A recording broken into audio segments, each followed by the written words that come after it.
You know, sometimes doing the right thing is easy. It's simple, it's natural, it's no worries. But other times, doing the right thing is really hard. Well, in this video, I'm gonna do the right thing. And I don't look at it as a very easy thing to do. I'm gonna stand up to Sia, her new movie, and her badly misguided fans. This is gonna get real. So let's do it.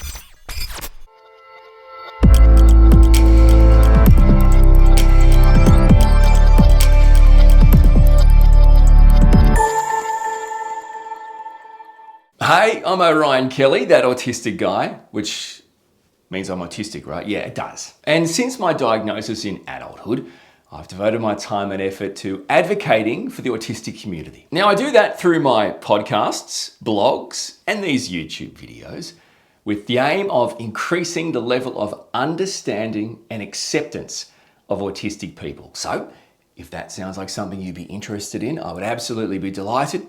I would be so grateful if you would consider subscribing to my YouTube channel, watching the videos, rating the videos, sharing the videos, helping us reach more people across the planet to raise that level of understanding and acceptance of autistic people. I'd also love it if you'd say hey on my socials.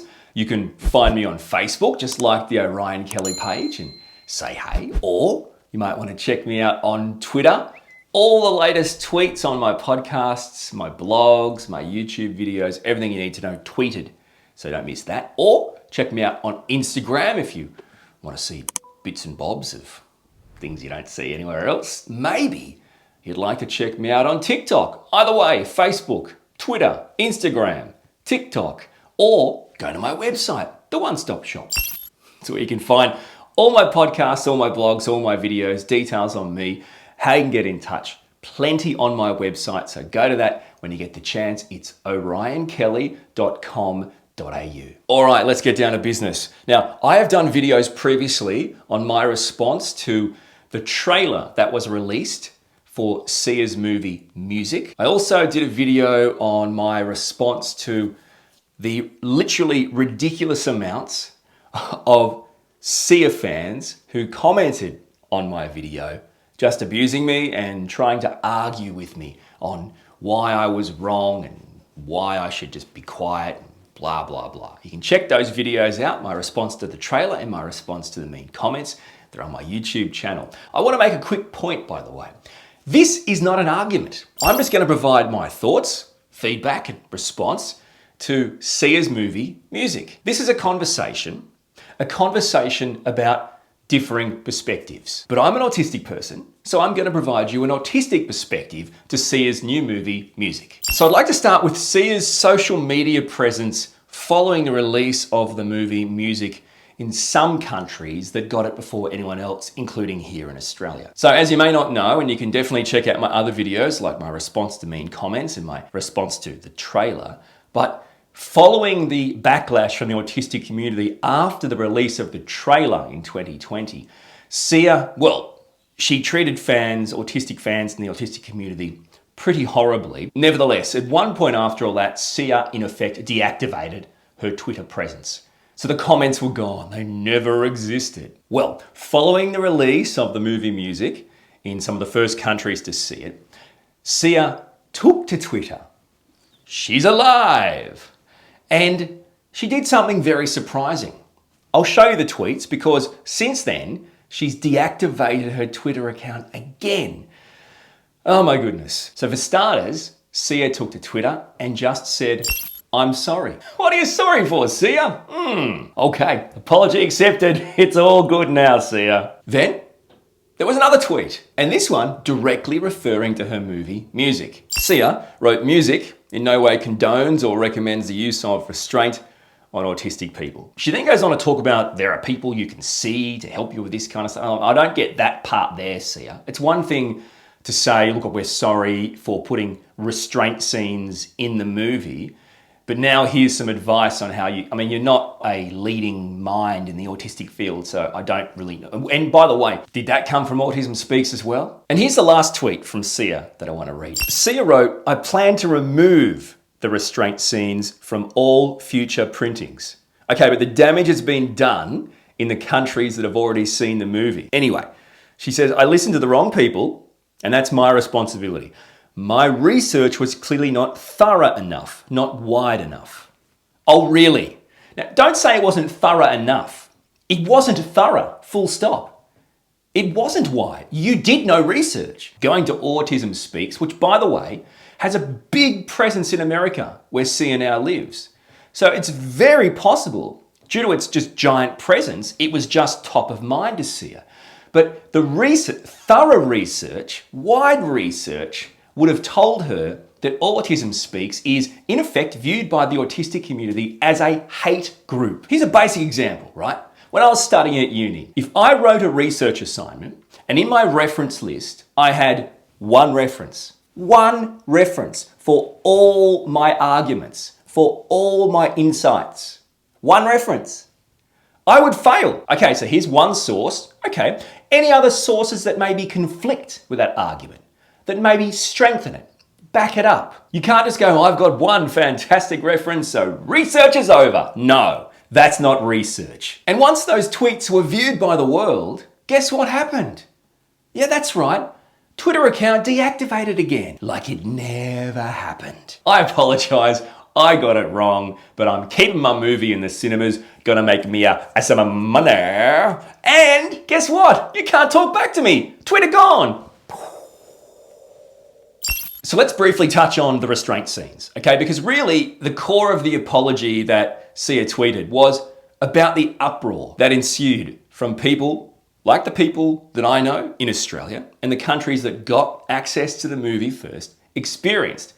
They went in to see this movie, to see it for themselves, by the way. And they were served up this crap. An autistic character in the movie being restrained. An autistic person may have shutdowns, may have meltdowns. Now, a meltdown could just be noises, it could be physicality, it could no way place anyone around the autistic person in harm's way.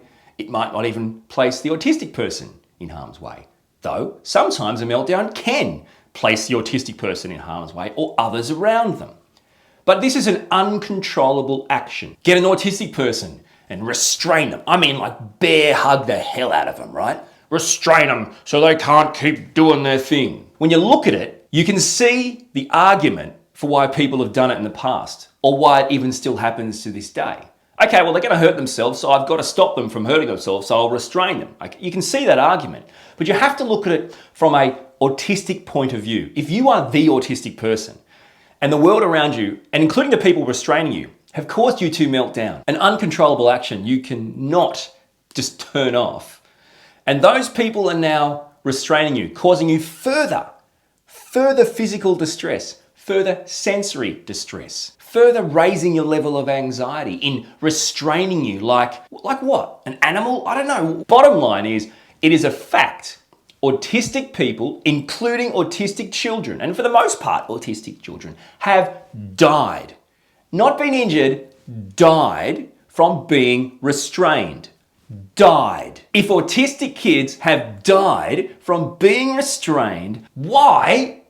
I mean, seriously, why would you put restraint scenes in a movie that's a love letter to autistic people? That's not a love letter. That's the bird. Hey, autistic people, here's your love letter. The idea that it could affect the mental health of autistic people watching the movie wasn't even considered. So taking it out once there's an uproar and saying, oh, it won't be any more future printing. Well, future printings, how many have already been printed and sent out? How many people on the planet have already seen the restraint scenes or will see the restraint scenes? And 99% of the people might not care. They might think it's just a movie.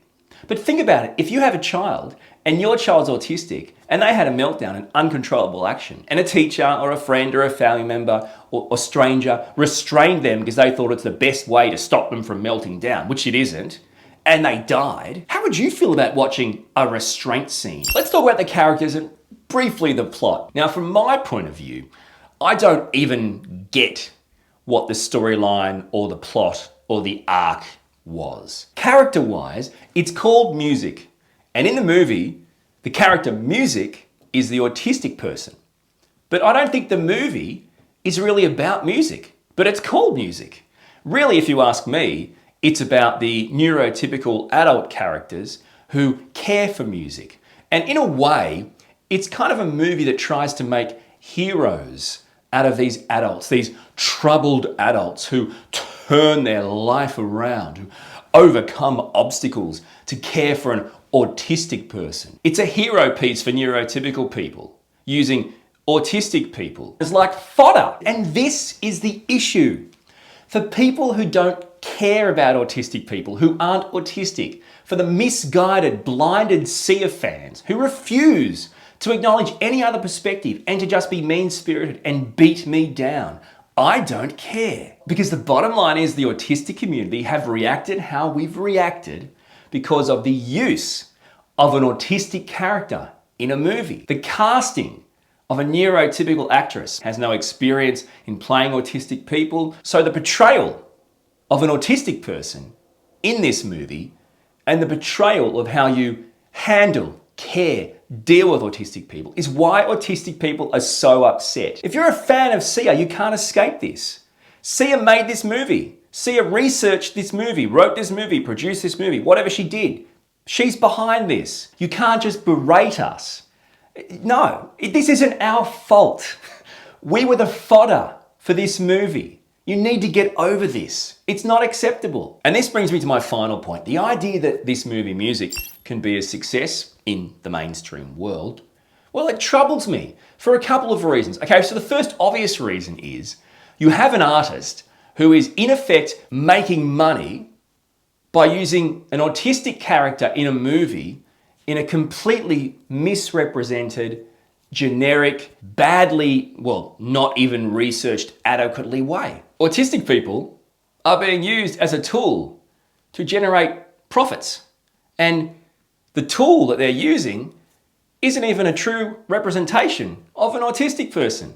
More so, there are scenes in the movie of people treating autistic people in a way that have killed autistic people. This is obviously another really bad issue. Why? Because it makes autistic people, the autistic community, feel like we do not matter. We do not deserve respect from the wider community. We aren't equals. We have no voice. We must remain silent. And after all that, guess what? The mainstream movie industry nominate the movie for awards. It received Golden Globe nominations. Seriously, the point is, if a movie that is clearly misguided, that has misrepresented a disabled person, a disabled community, and then received awards, well, hey, I can do that too. This is the blueprint. We don't want producers seeing the blueprint of receiving awards as finding a disabled minority in the community and exploiting them in a movie. And for all the Sia fans that want to comment about, hey, I didn't see you complaining when I Am Sam was released or Gilbert Grape or, the most ridiculous argument I've ever heard. There was a time when women couldn't vote. They can now. And why is that? Because over time, the community's expectations and standards change and evolve with the times. There was nothing easy about doing this video, but it was the right thing to do. I hope in sharing my thoughts, insights, feedback, and autistic perspective on not only Sia's movie music, but also, I guess, the ramifications and the aftermath of the effect of that movie on the autistic community. I hope that that has helped you in some way form a different perspective, because all I'm doing these videos for is to raise the level of understanding and acceptance of autistic people. And if you'd like to watch more videos, well, click, click, click. Watch some more videos of mine right now. And please subscribe to my YouTube channel so you never miss another video. Thanks for watching. Talk next time.